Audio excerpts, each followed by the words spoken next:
kamikaniko, magandang araw ulit sa inyo. Ngayong araw naman ay magbablog ulit tayo tungkol dito sa ating nire-restore na Explorer. Yan. Ito yung itsura niya kahapon nung tapos natin mga kamikaniko. Yan. So yun naman magwa-wiring naman tayo mga kamikaniko. Yan. Samahan niyo ako, tayo ay magwa-wiring. Ito yung itsura natin, ito yung itsura kahapon na nagawa natin. Medyo ayos-ayos na. Wiring muna tayo bago makina mga kamikaniko para magkamada na natin yung wiring ng maganda. So ipakita ko sa inyo yung mga gagamitin nating wiring. Lagi ko naman pinakikita sa inyo pero pakita ko ulit sa inyo.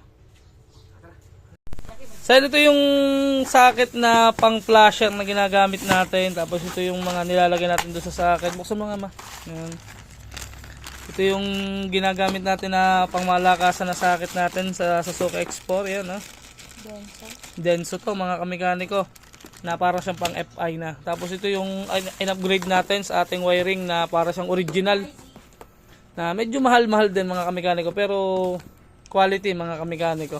Kaysa dun sa flexible na ginagamit natin tapos babalutan pa ng tape. Ayun kasi nagagasgas. Ano? Ito hindi. Nabubutas lang pero bago nyo itong mabutas. Yan. Tapos mga kamikaniko ito yung wirings natin na poly copper. Yan. Talagang tansong-tanso to mga kamikaniko. Anong size nito ma? 18? 18 tsaka 18 tsaka 14 yung ginagamit natin. 14 sa battery. Na? 14 nga ba? 18 dyan sa malilit na. Yan. Ito yun, no? Yan. Yan yung ginagamit natin mga kamikaniko. So yun nga ito, mga tools natin pag-wiring. Pakita ko na sa inyo. Yan, mga original na battery terminal. Yan. Sa pambusina. So yun, gagawa lang tayo ng wiring. So mga kamikaniko, hindi ko na mapapakita sa inyo yung buong proseso sa pag-wiring natin. Di-update ko kayo mamaya pag matatapos natin ngayon o may install natin. Dahil medyo mas matagal talagang maggawa ng wiring mga kamikaniko. Baka nga abutin to ng gabi o anuman. Sabi ko kayo mamaya mga kamikaniko. So mga kamikaniko, update. Hindi ko na kayo na-update kahapon dahil ginabi na tayo pag-wiring. Sabi ko naman sa inyo At aray gagabihin. Ayun, hindi ko na nga nakalimutan ko na nag-video sa sobrang pagod. At aray, natapos na natin yung harness na ginagawa natin kahapon. At aray, papakita ko sa inyo. Ayan, yung harness na natapos natin kahapon. Ilagay na natin yung mga socket niyan. Ayan mga magagandang socket, mga kamikaniko.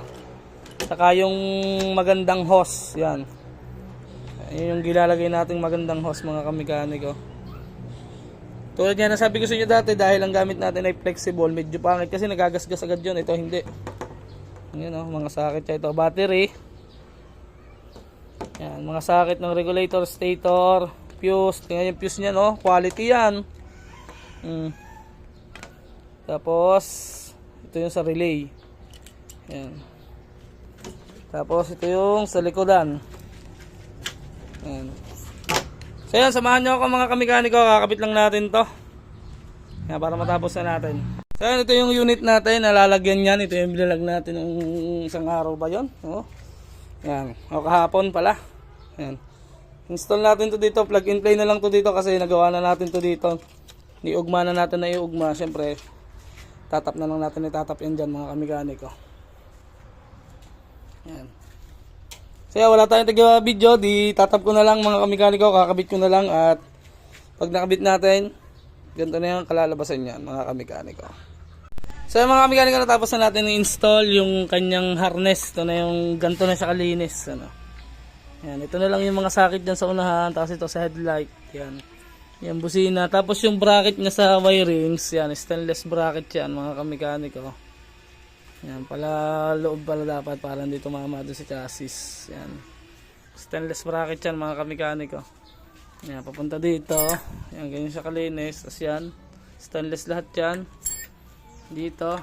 Yan. Ito lang yung socket niya, dalawa. Ito ay sa stator. Wala pa tayong makina kaya wala pa stator. Yan, nagano na din. Yan, dito naman sa likod. Yan, okay na siya. Tapos dito sa battery. Yan, ganito siya kalinis sa battery. Yan yan yung fuse box. Nakahiwalay rin yan, nakapix din yan, nakahiwalay o nakapix. Ibig sabihin ko nakapix yung lagayan niya pero natatanggal yan, natatanggal. Yan, hindi siya palawit-lawit lang, may lagayan talaga. Di ba? Kasi yung regulator, yan. Wala pang neutral light syempre kasi wala pang makina. Yan. Mama, pa-video ko. Ma. So yun, try natin mga kamekaniko kung gagana na siya. Alright na. Try natin. Dito ka ulit na. Kapabidyo lang tayo kung nagana na. Yan. Wala pang neutral light kasi nga wala pang makina. Yan, makikihawak nga ako. Ayan, lagyan natin na headlight. Ayan, ang bumbilya nga pala ng ating nire-restore ay ba to? T19. Ay, T19. Yan, sorry. T19, yun yung kinakabit natin. Lagi naman, kasi yun yung gusto kong ikabit. Ayan. Subukan natin. Ignition natin, wala pang neutral light pero may busina na. Flasher. Ayan, magagana na siya. Left and right. Alright, nakita ba nila? Tapos mapapansin nyo mga kamekaniko yung tail light. Nagana din yun dito sa kamay. No? Yan. Saka dito sa kanyang yan. Yan, sa kamay. Siyempre bahay natin ito ilaw yan. On, switch. Yan. Ang kanyang light, dilaw. Taasang high. Yan, puti. Ang ganda. Oh. Tapos nagana ito yung indicator. Mama, pakita natin sa kanila.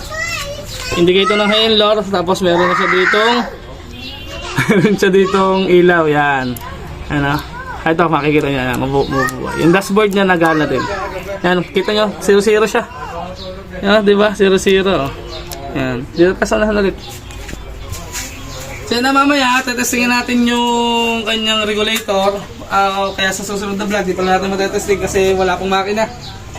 Yan, pakikita ko naman sa inyo na nag-charge yan. Ngayon ay, yun, ikabitan natin yung kanyang wiring. Yan, okay na siya. Na-install na natin. Susunod na lang natin i-check yung kanyang andar. Kung mamamatay sa sasakyan. Pero para namang okay naman siya mga kamekaniko. Kaya para mga kamekaniko, hanggang dito na lang. Kita-kita na lang tayo sa susunod na vlog. Peace out.